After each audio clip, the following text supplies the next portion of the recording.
Hi, it's Krillin. You're watching Around a Geek. How's it going? This is Warren with Sonny Strait and Terrell. That guy. Hey guys, how you doing? Hummy, ha, bitches. And now you know the original voice of Krillin. Right. Funimation. Yeah, you have to say Ocean Group really had the original English dub. Right. A lot of people don't remember that because we've recorded over their stuff since then. Oh no, we remember it back on. Well, you guys are old enough to remember when it first came out. You wake up 4 o'clock in the morning to watch it like, oh yeah, I caught it. I really got cast because I was the best one at mocking Terry Clausen. Because he had, his voice was like this. Hey, Goku, wait up, you guys! Ah! And a week into recording, the director, Barry Watson's a good old boy from Texas, and he said, you know what, sounds just like Terry Clausen, but I hate that voice. I was like, oh crap, he's going to replace me. And I'm like, dude, I can do other voices. He goes, yeah, I know, I saw in the audition you could do a lot of voices. He said, I just want something different. I went, what do you want? He goes, well, Krillin's a midget, but he's the world's strongest human being. And I went, so like a tough midget? And he goes, yeah. And I went, what about like Popeye on helium? He goes, what would that sound like? I went, I don't know, something like this. Come on, guys, let's go. And he went, yeah, use that. That's it, right there. That's the one. That is pretty awesome. That's like, I didn't know that you were doing Usopp on One Piece, and my roommate was watching it, and I was like, is he watching Dragon Ball? So you finally watching Dragon Ball? I said, wait, it's One Piece. That's so good. I take umbrage with that because where Krillin talks like this, Usopp talks like that with a hitch in his voice. That is much more painful. When people say, oh, it's the same voice, I go, F you, it's not the same voice. No, I could tell it's difference. so much harder to do Usopp. I could tell a difference, but I was like, it's just like, I was like, that You can voice definitely sounds tell really it's the familiar. same voice, yeah. And sometimes when he's like talking quietly, he gets closer to Krillin. But he rarely talks quietly. I'm rarely. a big fan of behind the scenes stuff on like the Dragon Ball DVDs, and I'm like always hoping that y'all throw like extra stuff on there, like maybe like some recording stuff in the booth. Yeah. I was just waiting to see if like you just did you like extra takes on like Krillin dying 50 times, like doing the whole Frieza saga. Well, I'll tell you what I had to do, because back in the day when Krillin got killed by Frieza, we were recording on tape, reel-to-reel tape. And so we didn't have digital files to refer to it if there was, like, they would do, like, referring to that scene in other episodes. They did it, like, 5 times.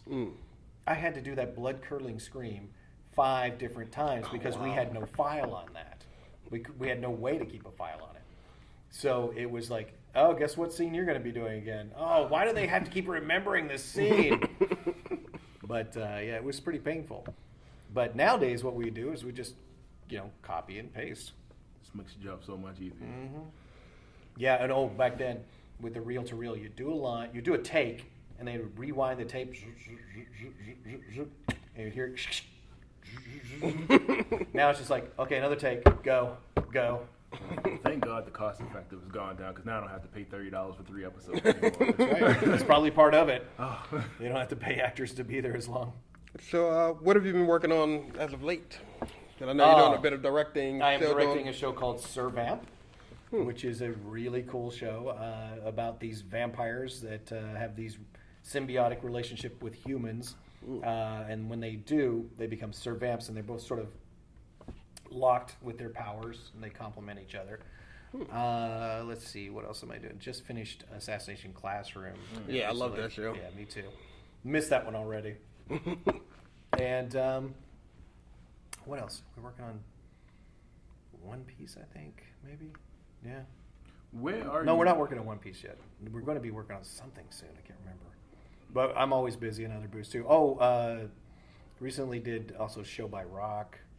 I played a little egg with a mustache. With One Piece, like, are you guys currently in the new jumps? I don't think we're there yet. I don't think it's even been settled yet contractually. So hopefully, I'm like hopefully soon, because I really miss doing. I feel like show. that's a given. Like you're gonna get that, right? Like yeah, but we can't just say it is until it finally is. Yeah. So I do know you actually do the voice of Apachai too. And from Kenichi. Yeah, that was cool because that was one of those times in the audition I took a risk. Because the original Japanese talks on this level the whole time, like that. And I went, wouldn't it be funnier though if he talked down here, and they would just slip into that, Appa! as like a nervous tick or something, right? And I did that at the audition, and Monica Rial was the director of that. And she goes, oh, that's different. Okay. And she decided to take a risk on it. It's one that people really grown fond of. I love it. Like, as soon as I heard it, I was like, it's already one of my favorite characters. Awesome. Yeah, it was definitely one of my favorite characters, too. So well, I guess Dragon Ball Z is a big one, but is there any other capstone show that you like really love working on? Well, of course, Full Metal Alchemist. I was Maze Hughes in that. Oh, right. And I love One Piece. That's one of my favorite animes, you know. Same here. And Assassination Classroom was just a riot to do. I love doing that. Yeah, I mean, most of the shows, like, I love doing the Dragon Ball Z movies, showing them in the theaters. That was amazing. Yeah. We've actually been to the theater to actually go watch it. We're like, if they're showing them in theaters, we should go so they can do it more. It wasn't the first time I was in the movie theaters, though. The first time was years ago when I was doing Toonami Tom for Cartoon Network. And they had a commercial. It was in the previews of X-Men. And it was just a commercial for Toonami.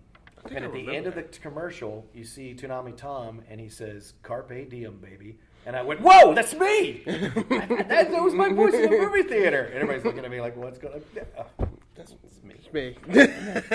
What are you, a robot? Yeah, I actually remember that Toonami preview for X-Men.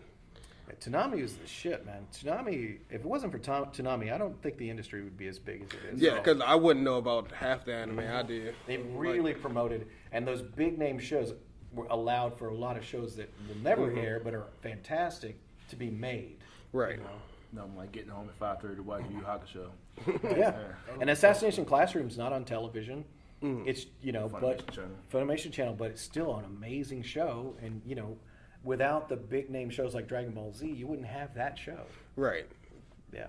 That's pretty much what I was saying about, like, as far as Funimation doing movies in theaters, because, like, we're getting the Dragon Ball Z movies in theaters now, so I'm like, oh, maybe we'll get the One Piece movies in theaters soon. Yeah, that would be cool. I hope we get film going. If we get...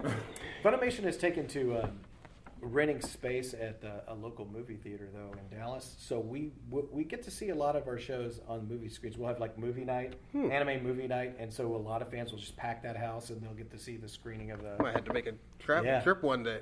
They did a One Piece movie there. It was awesome. Oh, awesome. It seems that everybody that we talk to from Funimation seems to take a dip into, like, the director side of it. Is that, like, something that's required now? Like, No, it's not everybody, but there are a lot of... It seems that way because we have a lot of shows.